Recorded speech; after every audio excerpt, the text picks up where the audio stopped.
When I was a kid, I had comic books, maybe like some of you, maybe like some of you still do. And when I remember the covers of those books, some of them, especially if it was a group of superheroes that the comic books were about, like the X-Men or the Avengers or the Justice League, the cover would have superheroes on the front standing in something like a V formation.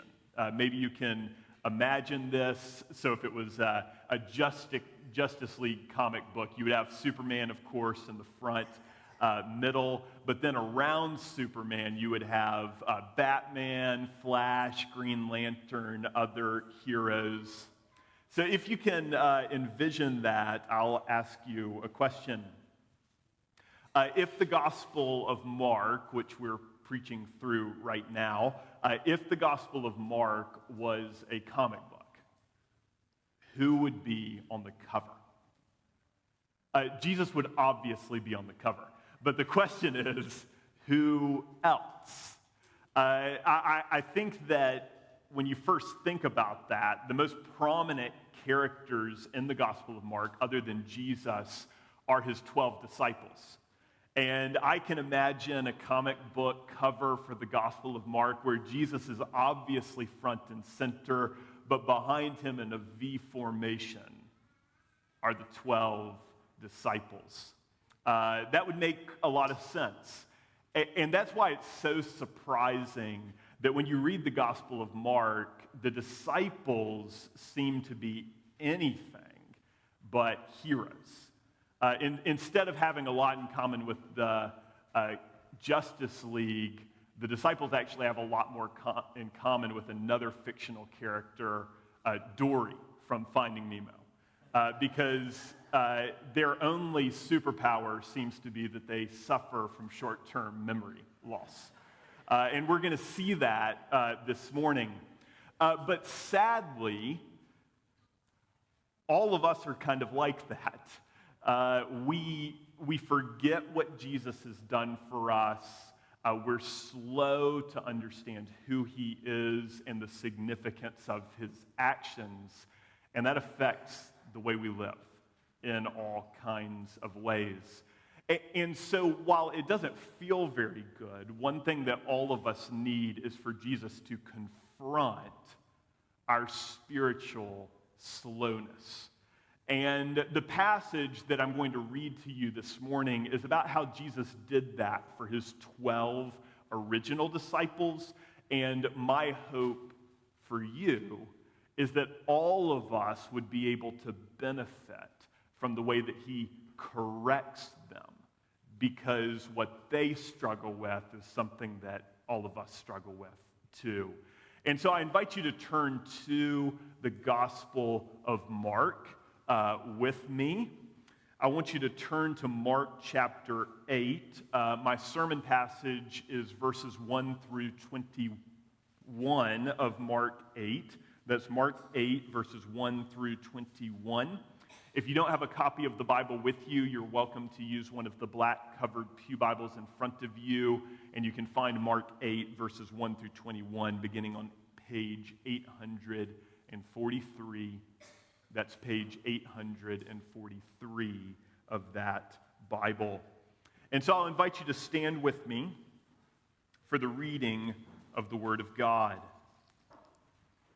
Mark 8, beginning in verse 1 and reading to verse 21. In those days, when again a great crowd had gathered and they had nothing to eat, he called his disciples to him and said to them, I have compassion on the crowd because they have been with me now 3 days and have nothing to eat. And if I send them away hungry to their homes, they will faint on the way, and some of them have come from far away. And his disciples answered him, how can one feed these people with bread here in this desolate place? And he asked them, how many loaves do you have? They said, 7. And he directed the crowd to sit down on the ground, and he took the 7 loaves, and having given thanks, he broke them and gave them to his disciples to set before the people. and they set them before the crowd. And they had a few small fish, and having blessed them, he said that these also should be set before them. And they ate and were satisfied. And they took up the broken pieces left over, 7 baskets full. And there were about 4,000 people. And he sent them away, and immediately he got into the boat with his disciples and went to the district of Dalmanutha. The Pharisees came and began to argue with him, seeking from him a sign from heaven to test him. And he sighed deeply in his spirit and said, "Why does this generation seek a sign? Truly I say to you, no sign will be given to this generation." And he left them, got into the boat again, and went to the other side. Now they had forgotten to bring bread, and they had only 1 loaf with them in the boat. And he cautioned them, saying, "Watch out, beware of the leaven of the Pharisees and the leaven of Herod." And they began discussing with one another the fact that they had no bread. And Jesus, aware of this, said to them, "Why are you discussing the fact that you have no bread? Do you not perceive or understand? Are your hearts hardened?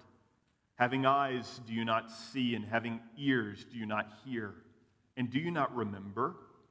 When I broke the 5 loaves for the 5,000, how many baskets full of broken pieces did you take up?" They said to him, 12. "And the 7 for the 4,000, how many baskets full of broken pieces did you take up?" And they said to him, 7. And he said to them, "Do you not yet understand?" You may be seated.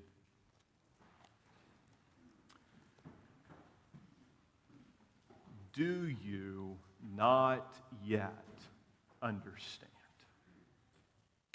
I want to show you 3 responses to Jesus in this passage: satisfaction, testing, and misunderstanding.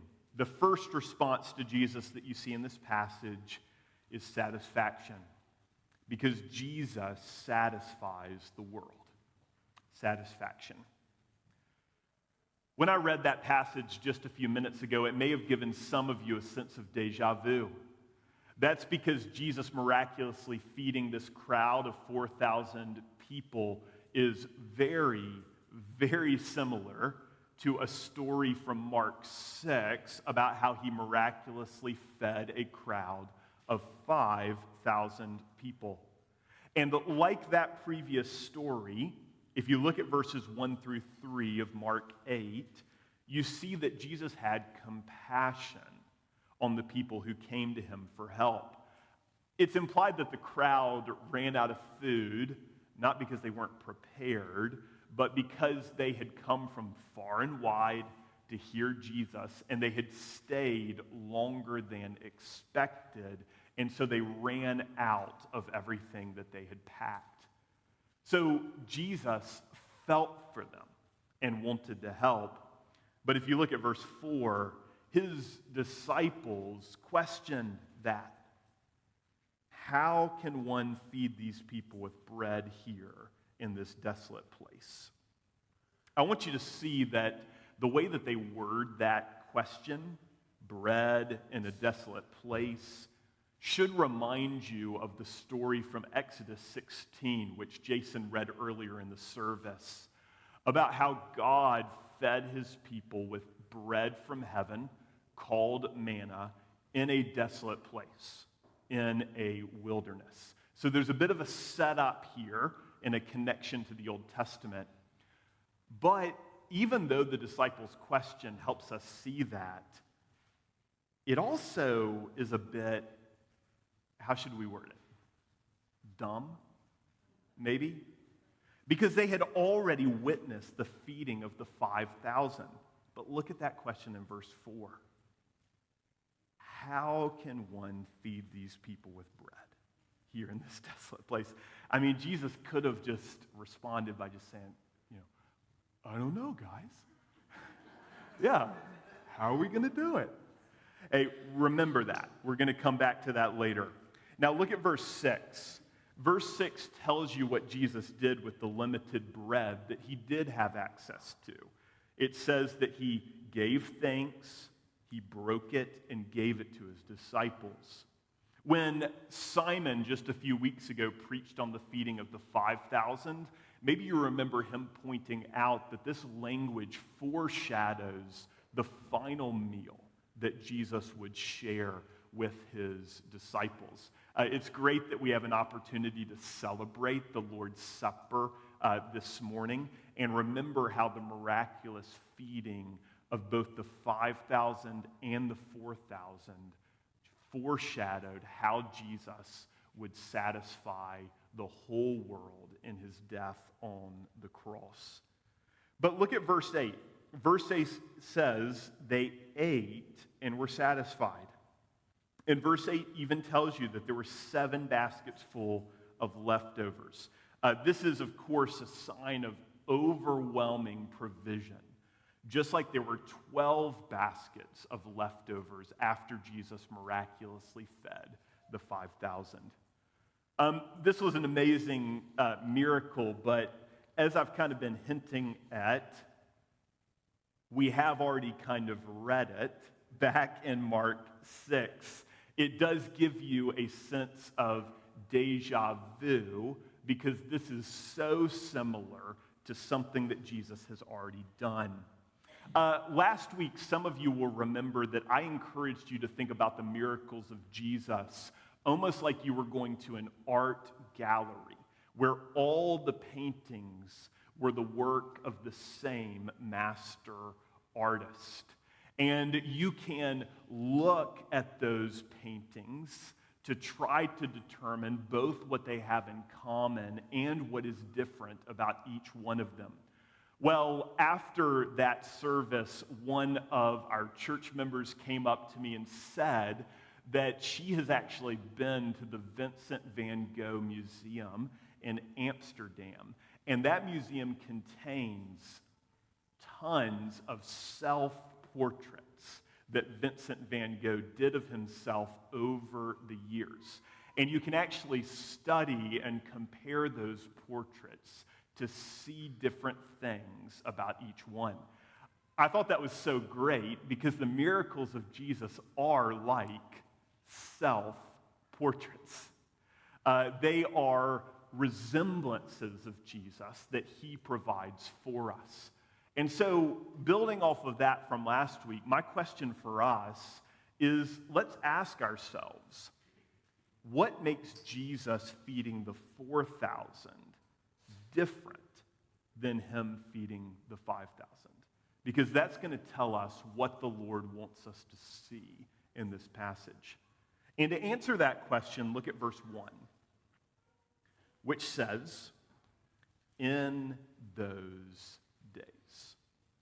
Those words are so important because the previous stories in chapter 7, verses 24 through 37, mention ancient places like Tyre, Syrophoenicia, Sidon, the Decapolis.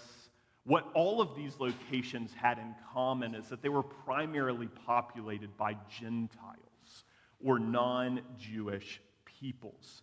So that phrase in verse 1, in those days, probably means that Jesus miraculously feeding the 4,000 took place in Gentile or non-Jewish territory, which makes it different than the feeding of the 5,000, which primarily benefited Jews.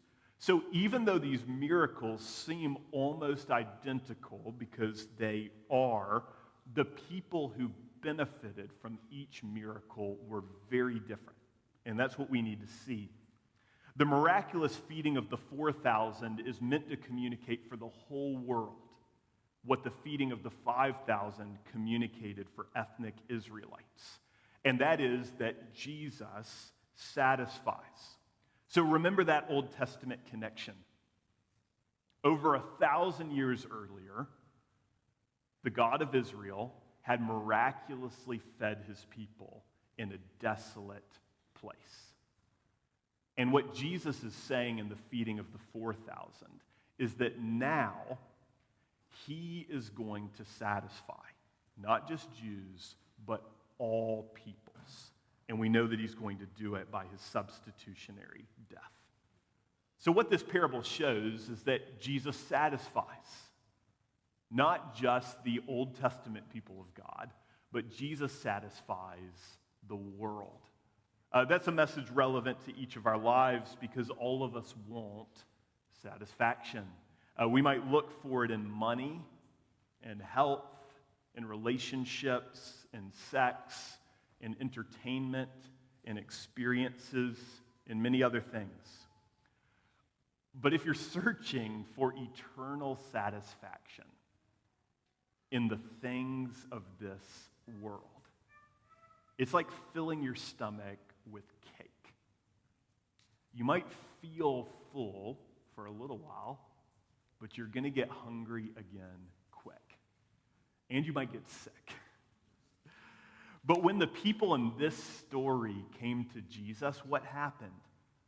He sent them home physically healed, spiritually transformed, and with full stomachs.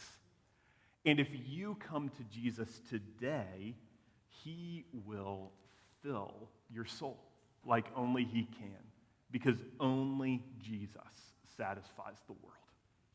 That's the first response to Jesus that you see in this passage, satisfaction. The second response that you see in this passage is testing, because the Pharisees test Jesus. Testing. If you look at verse 11, Jesus got off of a boat and he was confronted by a group of Pharisees, and they began to argue with him. Verse 11 says, seeking from him a sign from heaven to test him. Man, that's rich. Think about it. Jesus had driven a demon out of a man, healed a woman with a fever, cleansed a leper, enabled a paralytic to walk, restored a man's withered hand, calmed a storm, driven a legion of demons out of a man, healed a woman of an incurable bleeding disorder, raised a little girl from the dead, fed 5,000 people with 5 loaves and 2 fish, walked on water, driven a demon out of a woman's daughter from a distance, healed a man who couldn't hear or talk by touching his ears and tongue, and fed 4,000 people with 7 loaves and a few fish. But the Pharisees have the nerve to say to Jesus, prove to us that you're the Messiah. Give us a sign.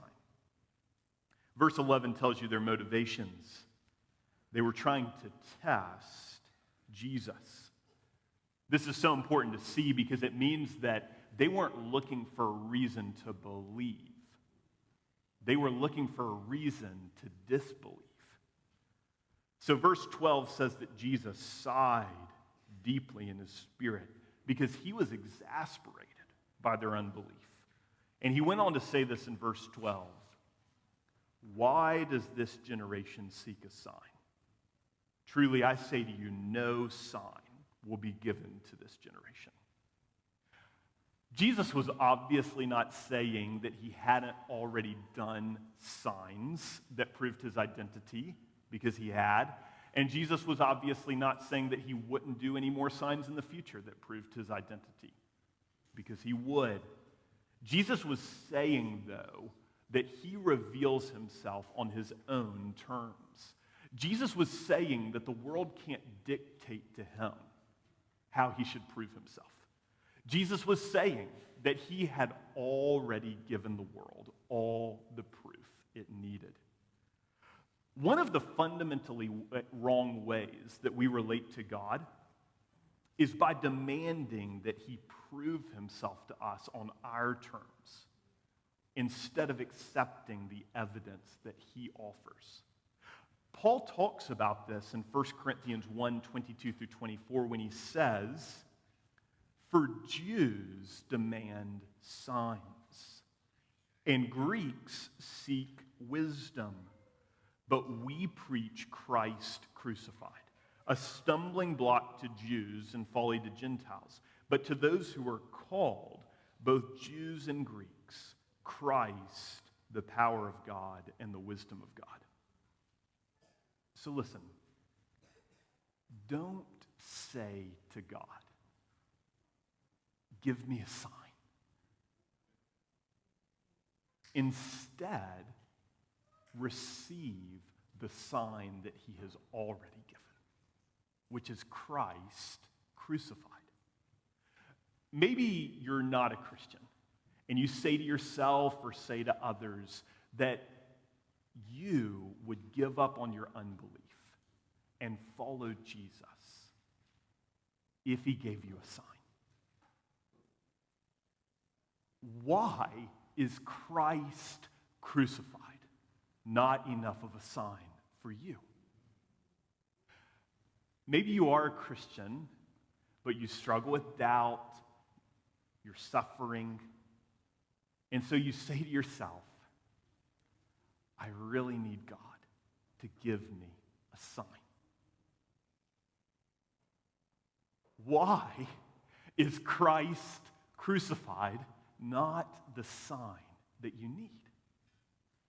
Because if you believe in him, you will discover that he is the power and wisdom of God. That's the second response to Jesus in this passage. Testing. The third is misunderstanding. Misunderstanding because the disciples misunderstand Jesus. Look at verse 14. That's where we learn that the disciples had forgotten to bring bread, and they had only one loaf with them in the boat. Somebody messed up. One loaf of bread was not going to feed 13 men, and I don't want to be with 12 other guys in a boat in the middle of a lake with no food. Somebody had messed up. And I can relate. A couple weeks ago, Emily and I took our girls to Holiday World, and so we had packed a lunch so that we didn't have to pay for park food. And when we loaded up the car, though, we forgot the lunch that we had packed. We left it in the fridge.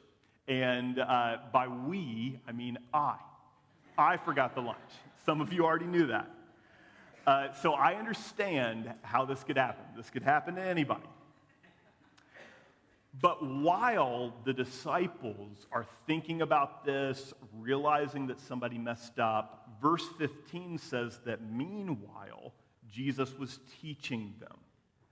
He cautioned them by saying, look at verse 15, watch out. Beware of the leaven of the Pharisees and the leaven of Herod. Leaven is something that makes dough rise, right? The most common leavening agents today are things like yeast and baking soda, baking powder. And in the Bible, leaven is a metaphorical way of talking about the subtle influence of things. So listen to what Paul says in Galatians 5:9. A little leaven leavens the whole lump. He said that when he was talking about false teaching. Listen to what Paul says in 1 Corinthians 5:6. Do you not know that a little leaven leavens the whole lump? Paul said that when he was talking about the influence of sin in the church. My wife makes this amazing yeast bread. And while I've kind of gotten used to the process, it is actually amazing if you slow down and watch, because you mix just a little yeast into a big ball of dough, and almost immediately the yeast becomes invisible. But over time, that little bit of yeast invisibly works on the entire ball of dough. Jesus is saying that false teaching works like that. He's telling people to beware the influence of those opposed to his gospel, because only a little bit can subtly spread and have a much bigger impact than you would think that it could. If you look at verse 15, it's really interesting that Jesus highlights two negative influences. The Pharisees, who are religious teachers, and Herod, a political leader. I think Jesus strategically chose those two examples to warn his disciples against religious or political thought opposed to the gospel. You know, the influence of anti-gospel, religious and political thought can stretch into our lives in so many ways. Through schooling, through shows, through podcasts. And if we allow these false ideas propagated by religious or political authorities to get mixed into our hearts, then they will spread through our lives, through our families, and into our church like a little bit of yeast works its way into a whole ball of dough. So that's why Jesus, like verse 15 says, cautioned his disciples, watch out, beware. You know, this is great practical teaching from Jesus, isn't it? What a great illustration, how relevant to our lives. But look at verse 16. His disciples began discussing with one another the fact that they had no bread. You know, his disciples, they were saying to each other, they were saying, look, he's talking about leaven. He knows that we forgot the bread. And he's angry.